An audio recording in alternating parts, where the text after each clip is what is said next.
Bonjour, vous êtes sur la chaîne La Couture du Renard.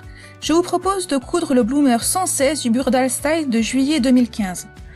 Pour réaliser le bloomer, vous aurez besoin de 1,10 m de tissu, de visine thermocollante pour la ceinture et la patte de fermeture à glissière, de 2 boutons, d'une fermeture à glissière de 15 cm, de fil polyester 120 du Burdal Style de juillet 2015, de papier pour recopier le patron, des crayons, épingles, aiguilles et ciseaux.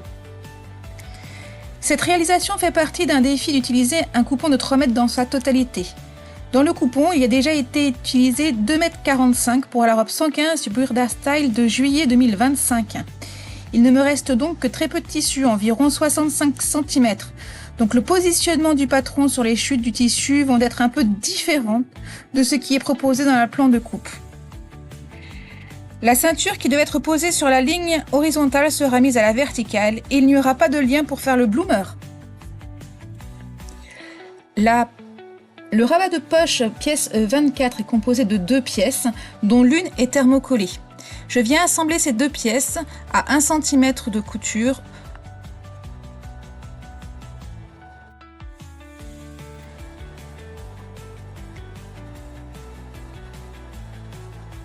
Je vais ensuite venir dégarnir l'ensemble et retourner la pièce.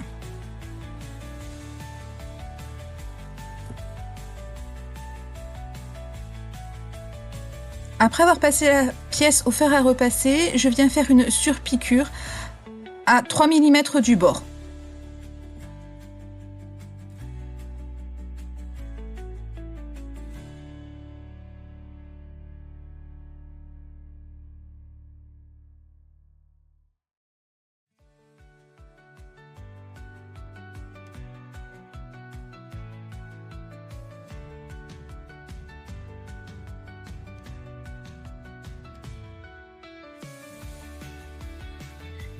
Je viens former les plis du ventre du bloomer sur les parties devant.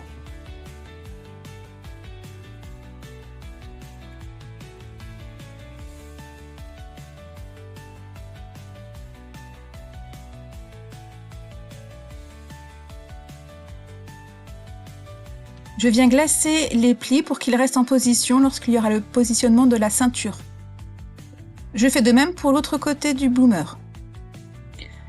Je m'occupe à présent de piquer les pinces dos. J'ai pris pour habitude de toujours marquer mes pointes de pince par un petit bout de fil, passe à travers les 2 épaisseurs de tissu et de papier à patron. Ainsi mes pinces auront le même positionnement à la couture. J'ai également mis des fils de positionnement pour placer les poches. Pour piquer la pince, positionnez cran sur cran le haut de la pince et piquez en ligne droite jusqu'au repère du fil. Faire la même chose pour la deuxième pince dos.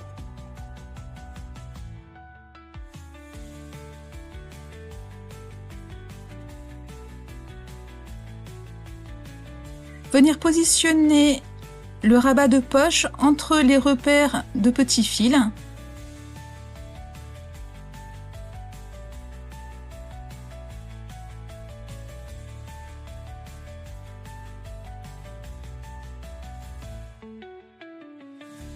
Et piquer.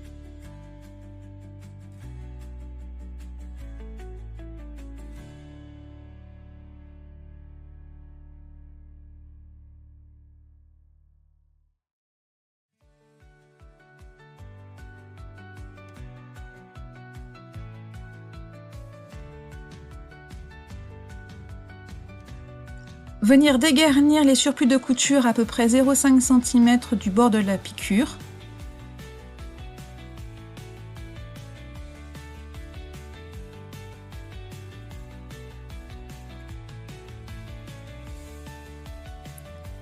Et faire une surpiqûre sur le haut du rabat de la poche à environ 0,5 à 0,6 mm de la couture initiale.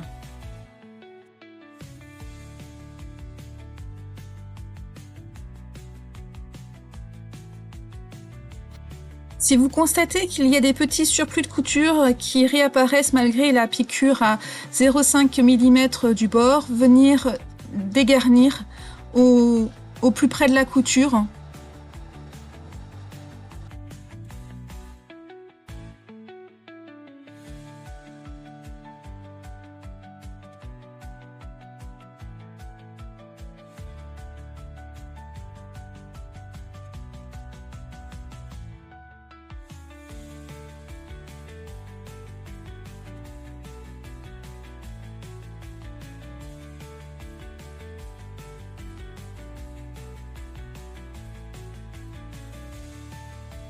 À présent, je viens assembler les deux dos de pantalon.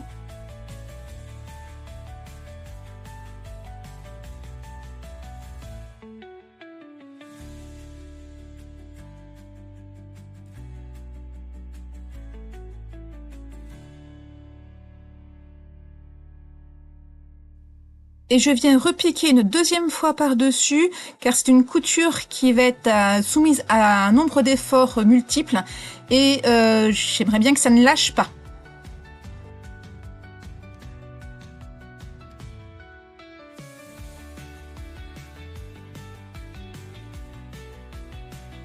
Je passe à la réalisation de la braguette avec soupon. J'ai thermocollé le soupon, j'ai plié en deux le soupon endroit au-dessus et je le pique en finalisant le bas en arrondi.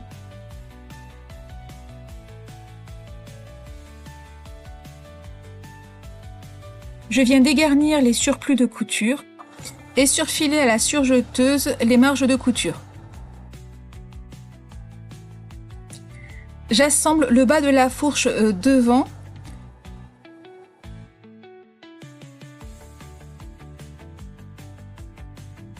Je m'arrête de coudre à environ 2 cm au-dessus du marquage de la ligne de pont. Bon, là je me rends compte que les prochaines vidéos que j'ai faites sur le montage de la braguette sous pont sont pas terribles. Donc je vais vous refaire le petit tuto avec des pièces de tissu contrastées pour que vous puissiez suivre l'ensemble du montage. Donc la partie bleue, c'est le sous-pont. La partie rose, c'est le côté droit du short. Et le côté marron, c'est le côté gauche. Plier en deux le sous-pont et lui donner sa petite forme arrondie en bas. Venir assembler l'entrejambe devant en remontant de 3 à 4 cm suivant la longueur de votre fermeture éclair sur la partie fermeture éclair.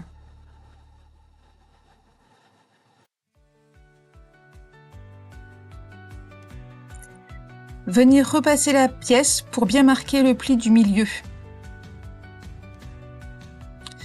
Venir glacer la fermeture éclair sur le sous-pont.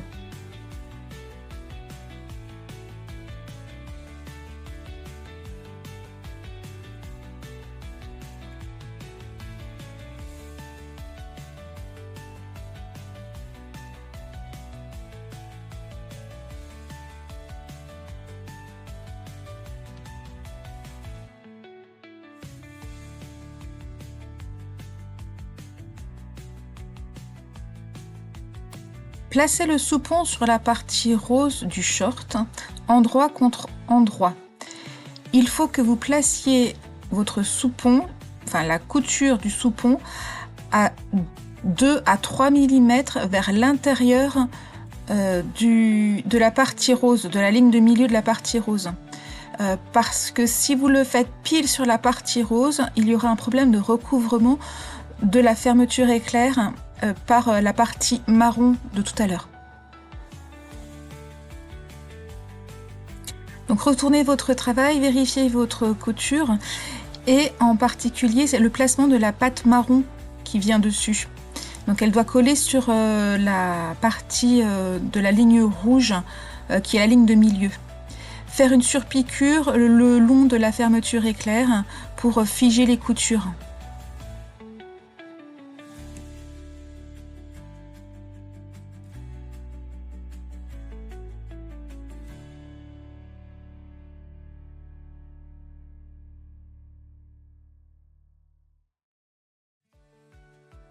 Maintenant, nous allons placer le tissu de façon à pouvoir coudre la deuxième partie de la fermeture éclair. Donc il faut déplier le tissu et venir épingler le tissu marron sur la bande de fermeture éclair de l'autre côté. Le tout sans faire bouger la partie rose de l'autre côté pour que le placement reste correct. Ne pas prendre la bande de sous-pont. Ne bien prendre que la bande de fermeture éclair et la partie marron. Bleu sur la partie rose afin de ne vraiment pas venir coudre le sous-pont sur la partie marron.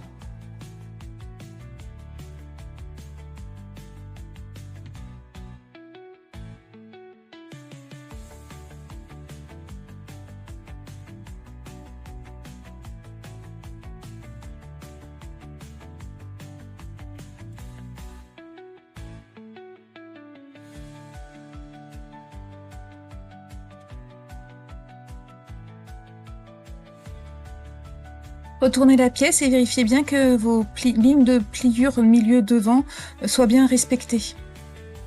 Je vais à présent réaliser la surpiqûre devant. Pour ce faire, je vais utiliser un gabarit. Alors là, je le marque au stylo rouge, hein, vous ne faites surtout pas ça. Vous utilisez un marquage que vous pourrez effacer après.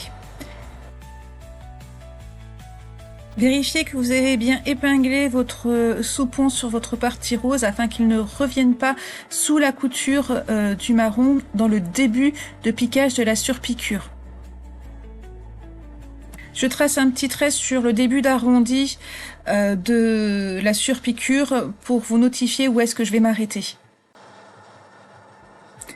Je viens bien replacer mes crans de devant l'un sur l'autre pour que ma couture reste bien placée lors du piquage de la surpiqûre.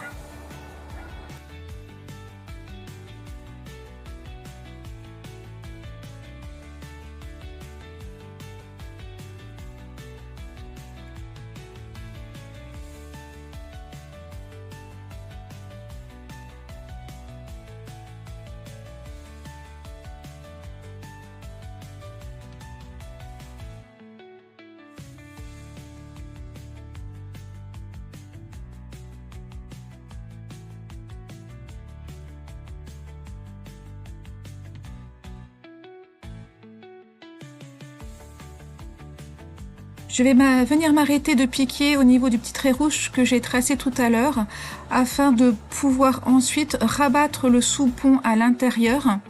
Donc j'enlève les épingles. Je fais bien attention que toutes mes épaisseurs reviennent dessous.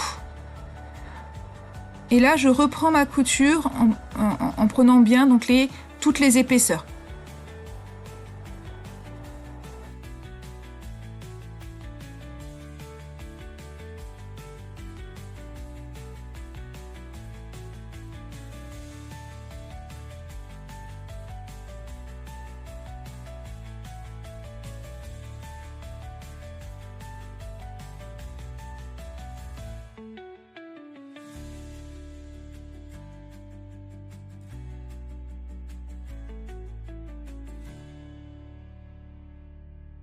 Voilà, c'est la fin de l'encart montage de braguette. J'espère que ça va vous aider. On revient sur l'assemblage du short vert. J'ai d'ores et déjà assemblé le soupon sur la fermeture à glissière et réalisé la surpiqûre de maintien tout près des crans de la fermeture éclair. Je viens de placer le milieu du devant gauche sur le cran du milieu de devant droit et j'épingle de façon à maintenir en place. Je retourne le devant gauche et je viens fixer la bande de fermeture à glissière sur le devant en faisant attention à ne pas piquer le soupon.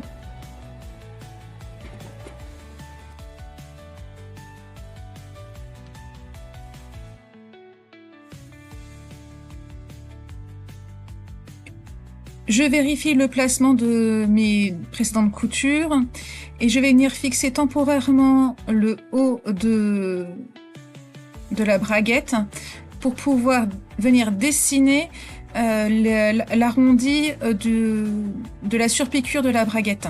Je le fais au crayon qui s'en va au fer à repasser.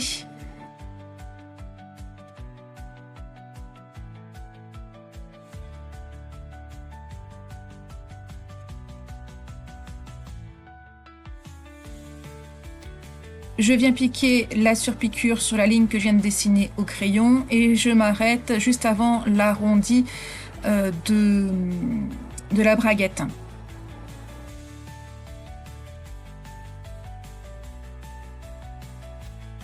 Je viens refermer la braguette et libérer le soupon qui se situe dessous pour pouvoir piquer le soupon et la braguette au niveau de l'arrondi.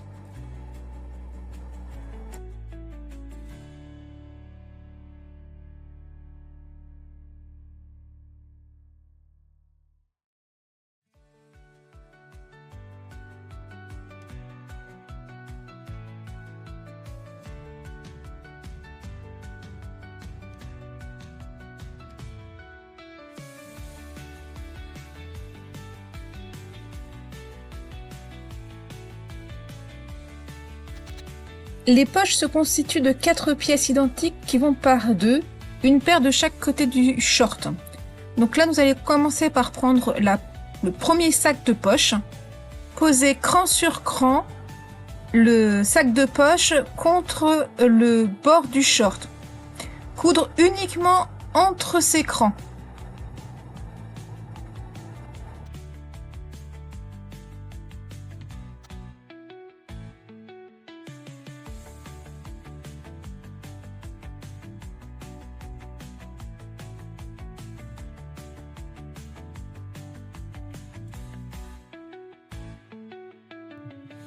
Retournez la poche et venir faire une surpiqûre sur l'intérieur de la poche à environ 5 mm, soit ici la largeur d'un pied presseur. Faire la même opération pour les 4 sacs de poche.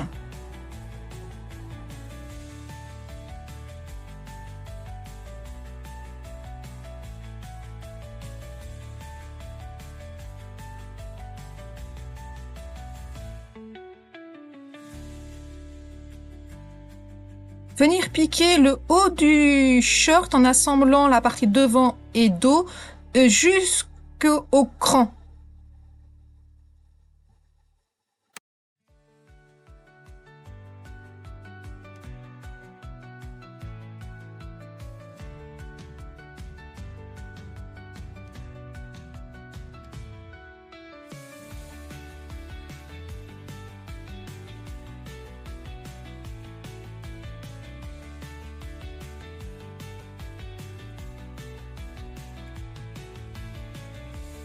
Venir fermer le sac de poche et le passer ensuite à la surjeteuse pour que les poches ne s'effilochent pas.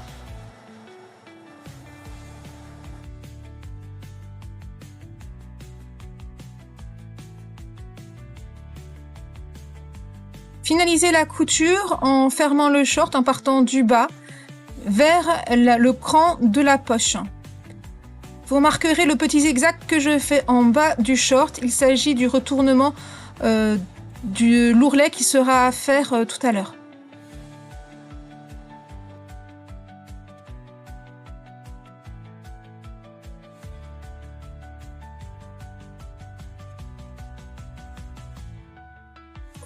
Je viens pratiquer une petite incision en haut du short pour pouvoir placer la poche correctement et la pousser vers le devant lorsque je vais venir la glacer avant de poser la ceinture. Et recommencer les mêmes opérations pour la deuxième poche. Venir fermer l'entrejambe en positionnant bien la fourche pour réaliser une jolie croix de fermeture.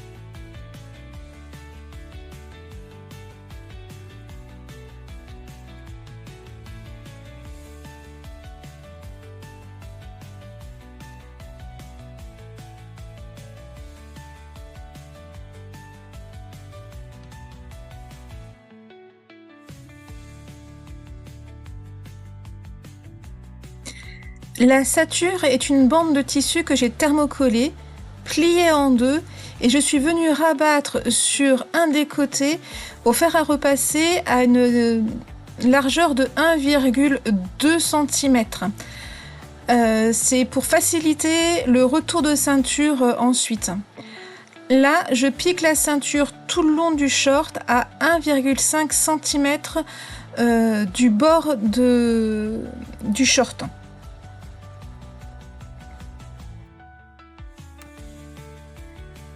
Je viens refermer les bords de la ceinture en faisant bien attention à mon pliage. J'ai préformé le retour du short, donc je viens sur le milieu et la partie de dessous de short doit dépasser de 2 mm à peu près de celle qui est du dessus du short.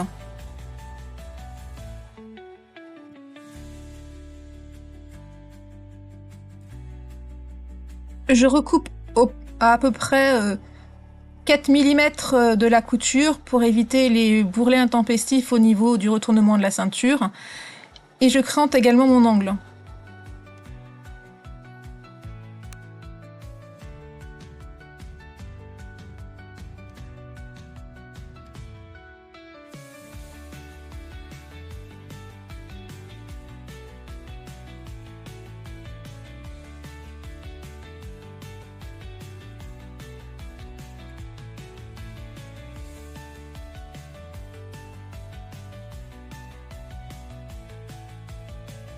Je réalise la même technique de fermeture de la ceinture pour l'autre côté de la ceinture.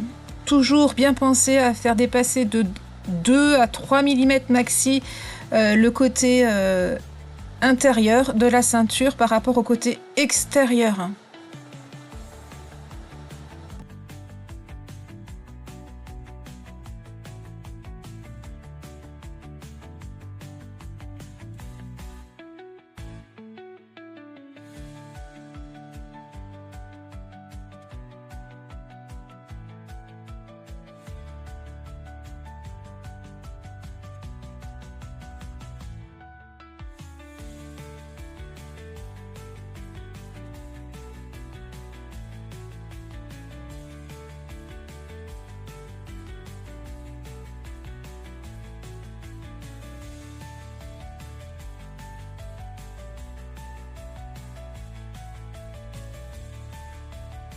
Bien poser des épingles pour fixer temporairement la ceinture afin que quand je vais venir la piquer dans le sillon de couture sur le devant de la ceinture, ma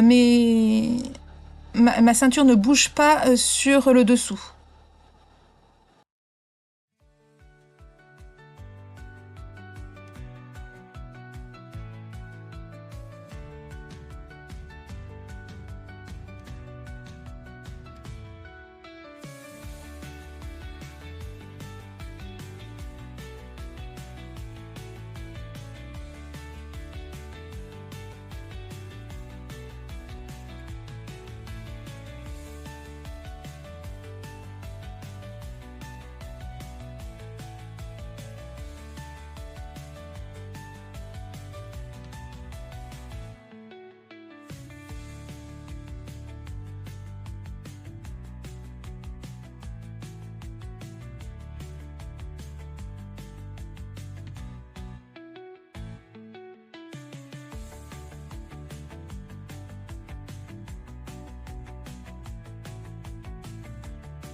Je viens de réaliser la boutonnière de ceinture. Il reste le piquage de l'ourlet.